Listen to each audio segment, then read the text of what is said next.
For today's headlines, Health Group warns against Delta doomsday.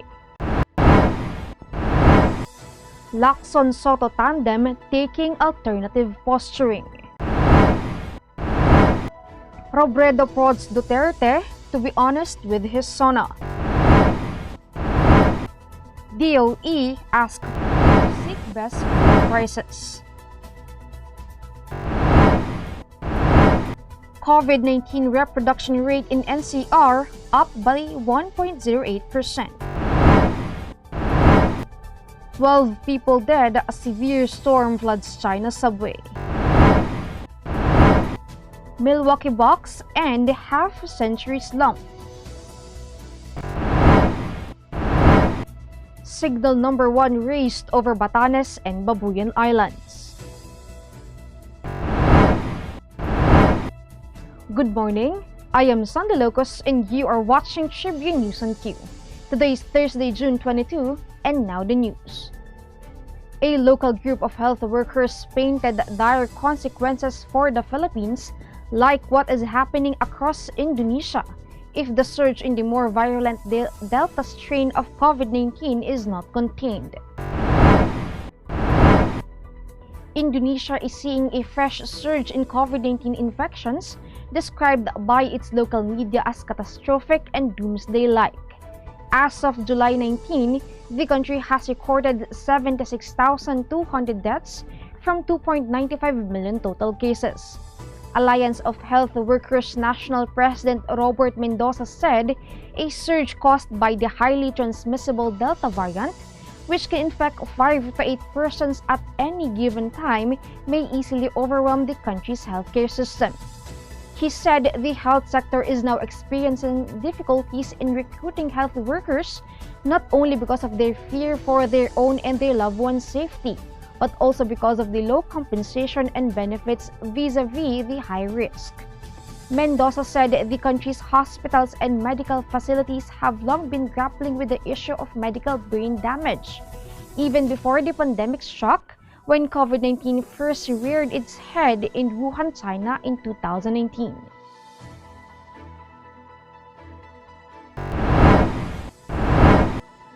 Senator Panfilo Lacson and Senate President Vicente Sotto III, who are running for president and vice president respectively, will also field senatorial candidates boasting of name recall. Sotto said over the radio that their tandem is eyeing to carry at least 8 candidates, including returning senators, local government officials, and those who are from the House of Representatives. The Senate leader said his party mates will automatically fall under his ticket, referring to Deputy Speaker Loren Legarda, Sorsogon Governor Chis Escudero, Senator Sherwin Gatchalian, and former Senator J.V. Ejercito. All of the veteran politicians belong to the Nationalist People's Coalition headed by Sotto.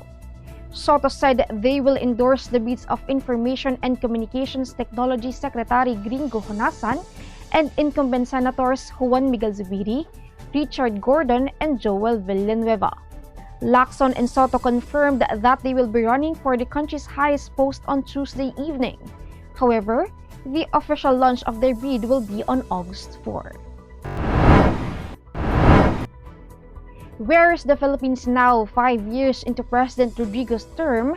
The president will seek to answer such a question and more during his final State of the Nation address next week at the Batasang Pambansa, Malacanang said on Wednesday. Presidential spokesperson Harry Roque said President Duterte will cite the gains of his administration in terms of its social programs, infrastructure, peace and security, and foreign policy, among other areas of governance. Vice President Leni Robredo expressed hope that Duterte's final SONA will be an honest assessment of the country's situation in terms of the pandemic response. Robredo said the president's speech should be a front on the government's handling of the pandemic in order to help appease a nation which is still grappling with the health crisis. Robredo, who also serves as the opposition's de facto leader, said she did not receive an invitation to be physically present at the Batasang Pambansa, but she will attend virtually. The president held his first SONA rehearsal on Wednesday night. Tribune News on Q will be back after these reminders. Araneta City, home to the country's first indoor shopping mall, the world's original Thrilla, and the first ever Bini Bini pageant. Now a place for your first win, your first catch, your first home, your first big break, your first date, and even your first love. Araneta City, the city of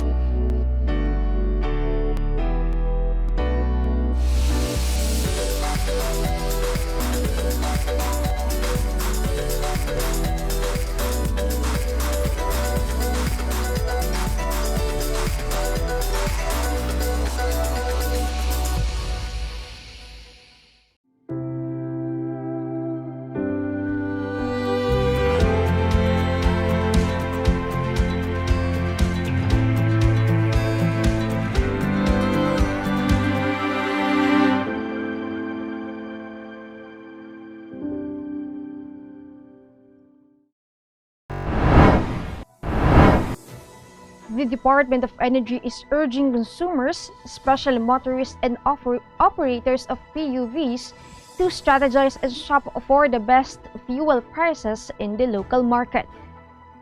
DOE spokesperson and Undersecretary Vinky Fuentabella underscored this during Daily Tribune's morning show Gising Na, citing the need to save on fuel amid the surge in pump prices last week.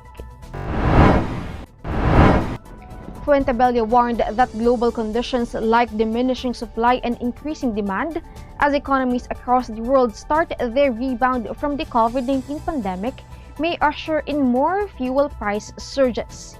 He assured, however, that the DOE, Undersecretary Alfonso Cusi, is doing everything and is on its guard against the unreasonable fuel increases and profiteering. To comment on Cusi's critics, saying he may never been sidetracked by the recent intramurals within PDP Laban, Fuentabella said the DOE chief has always been focused on his work. Cusi was recently elected as party president during PDP Laban's National Assembly held in Clark City in Pampanga. The Octa Research Group on Wednesday said the COVID-19 reproduction rate in the NCR has increased to 1.08, attributing it to surges in Manila and in Makati. From July 14 to 20, the average number of new daily COVID cases in Metro Manila increased to 744 per day, from 629 per day between the period of 13 to July 19, the group warned. Reproduction rate refers to the number of people who can get infected by the virus through a COVID patient. A person infected with the deadly Delta variant, however, may have a reproduction rate of A5 as higher as 5 to 8, meaning one person may infect up to 8 individuals in one go. Metro Manila has logged an average daily attack rate of 539 cases from 100,000 population. Intensive care unit utilization of 49% and a positivity rate of 6%. Octa said the NCR is now under the moderate risk classification, flagging the cities of Manila and Makati for the significant increase in new daily cases. 12 people died after torrential rains flooded a subway in the central Chinese city of Zhengzhou, as shocking images showed passengers struggling against chest-high waters inside a train carriage.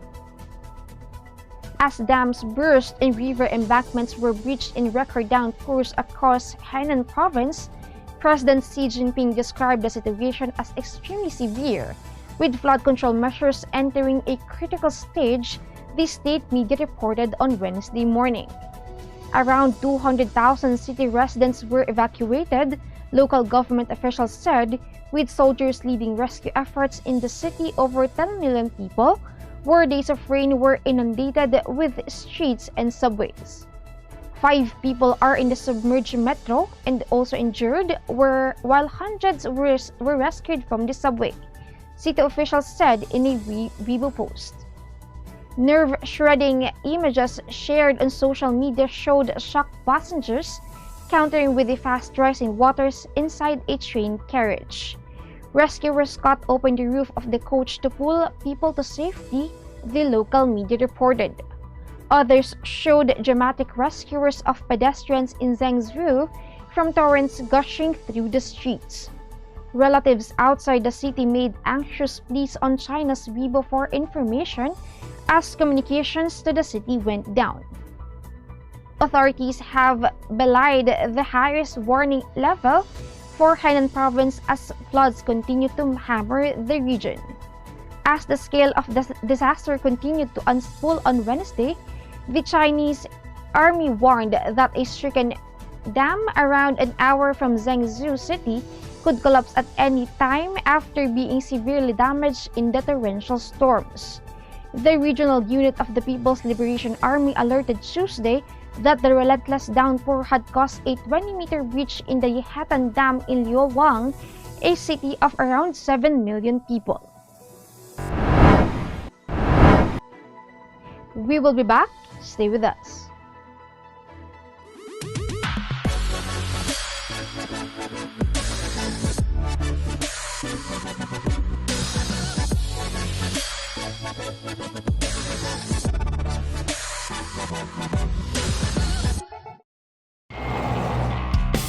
Every time I'm on the road, I can expect high performance from Phoenix Fuels.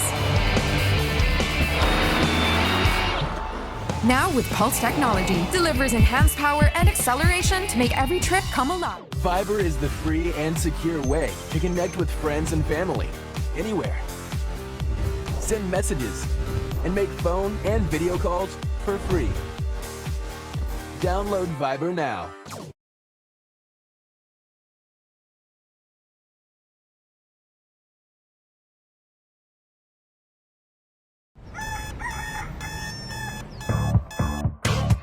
Click, that's it. Never thought self-service can be this slick. Modify plans in a snap, walang hirap, it's a wrap. Just tap the app. Now you can check, view, subscribe, renew. Help and support for you. Out with the Ring apps are the in thing, you know what to do. Globe at home and Globe One, all in the Globe app na yan. Self-service and easy to use, mas okay tayo dyan. Globe at home and Globe One, all in the Globe app na yan. Instant response, no hold time pa, wala nang hintayan. Download Globe at Home and Globe One app, all in the Globe app na yan. Download the Globe One and Globe at Home apps from Google Play Store and Apple App Store now. Download Globe at Home and Globe One app, all in the Globe app na yan. In sports, Giannis Antetokounmpo scored 50 points in an astounding all-around performance, and the Milwaukee Bucks captured their first NBA or National Basketball Association title since 1971 by defeating the Phoenix Suns 105-98 on Tuesday. The Bucks won the best-of-7 NBA Finals by 4-2, becoming only the 5th team to claim the crown after dropping the first 2 contests. Antetokounmpo, only the 7th player in finals history with a 50-point game, added 14 rebounds and 5 block shots as the Bucks went on an NBA Best 10-1 at home in the playoffs to end their 50-year title drought. 2-time NBA MVP Antetokounmpo had been questionable for their opener with a hyperextended knee, but the 26-year-old Greek forward matched Michael Jordan and Hakeem Gabon as the only player to take NBA Finals MVP and NBA Defensive Player of the Year in the awards in the same season. Tropical cyclone wind signal number 1 has been raised over Batanes and Babuyan Islands in anticipation of the arrival of strong winds in the area within 36 hours brought by Typhoon Fabian, State Weather Bureau Pag-asa reported on Wednesday. In its 11 p.m. bulletin, Pag-asa said that the center of Babuyan was located 575 kilometers northeast of Itbayan, Batanes, with the maximum sustained winds of 150 kilometers per hour near the center and gustiness of up to 185 kilometers per hour. Babuyan is moving southwestward at 15 kilometers per hour. Strong winds are extending outwards up to 640 kilometers from the center of the typhoon. Babuyan is unlikely to directly be in heavy rainfall in the country, but will continue to enhance rains under the influence of southwest monsoon. Monsoon rains will be experienced in the next 24 hours over Iloilo.